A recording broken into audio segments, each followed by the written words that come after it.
I have conversations with people who listen to hip hop. And I say, hey, do you know Pete Rock? Hey, have you listened to Dedi Baby Pa? Most people don't know what the hell I'm talking about. So, telling this story requires just a little bit of backup to a different time of hip hop music.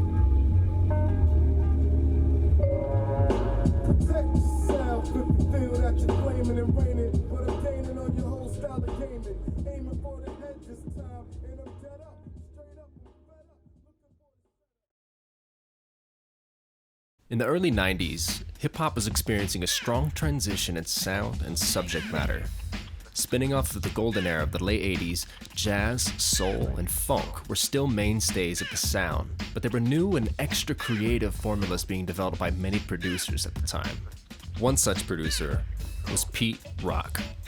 From Mount Vernon, New York, the small-town extension of the big city which would end up producing landmark entries in hip-hop music.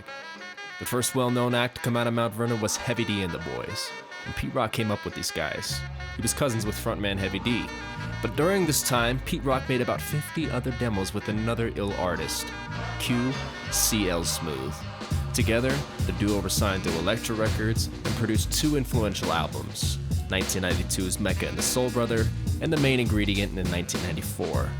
But by 1995, Pete Rock and CL Smooth were challenged by unfulfilled expectations and tension between the two. While the specific reasons of the tension have never fully reached the public, the duo broke up in 1995 following their famous Sprite commercial.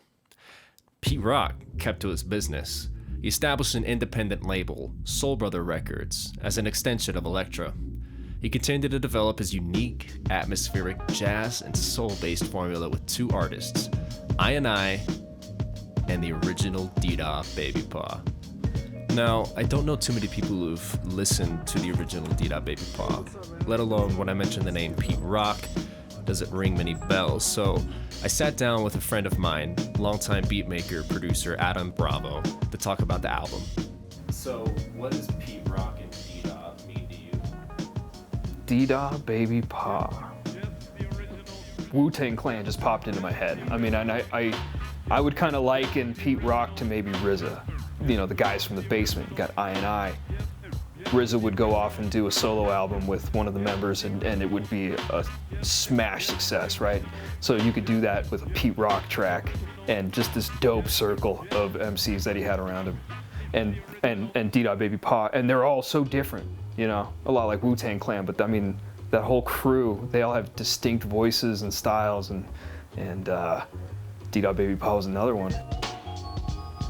Deda raps, for me to joke you with a skit, just ask. I have a theory that there were actually going to be more skits devoted on the Dedi Baby Pa album. You don't see a lot of skits on Pete Rock songs. Mm-mm. That would definitely have changed up the sound, I think, of a typical Pete Rock record. He approaches certain songs like he knows he doesn't have the best rap skills. Totally. I wonder how much of that is by design and how much is like you were maybe thinking like just a natural kind of thing for him. Because his rhyme, that's what makes him different. I think if you look at like Rob O, he's a lot more structured in his rhyme patterns. So you got like A, B, A, B, A, B, C. But try to do that with a Baby Pa. You can't come up with anything. Now back to the basics, the flavor, can you taste it? Can you see it? Can you spot it on the track? Kid, I laced it. I based it, then I baked it. MCs that faked it, use their time, now it's on, so I'm a Press rewind, Rhyme Writer, Too Close, Rhyme Writer, and Understand. So out of those ones, what sticks out to you? It's so hard to choose. Blah Uno. Blah Uno. Blah Uno. Yeah. D to the E to the D and a fucking I. Hookers can't walk by because I gotta try. I push up and I prove the skins. The cut that zero for a nigga with some wins. A brother with the bins, real flashy, classy, right? In my sight, don't believe the hype. You know the type. Yeah, do you have anything you want me to ask Deda? I'm on the phone with him. Yeah, please, you know, get the crew back together for an album. Just give us one album. All you guys, I, the whole basement. 10 crew. songs. 10 songs, please. I know you got them all. Or write some new shit. Whatever. We just need more, please. That's it. Okay. That's my request.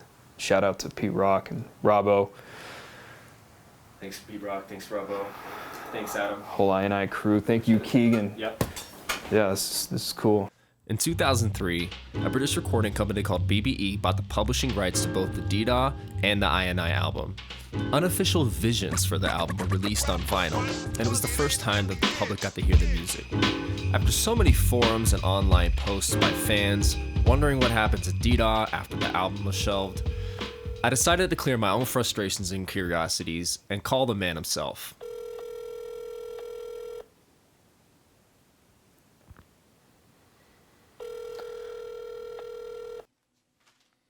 Hi, Keegan. This is Sylvester James' sister, Dedi Baby Pa. Call me back. Thanks.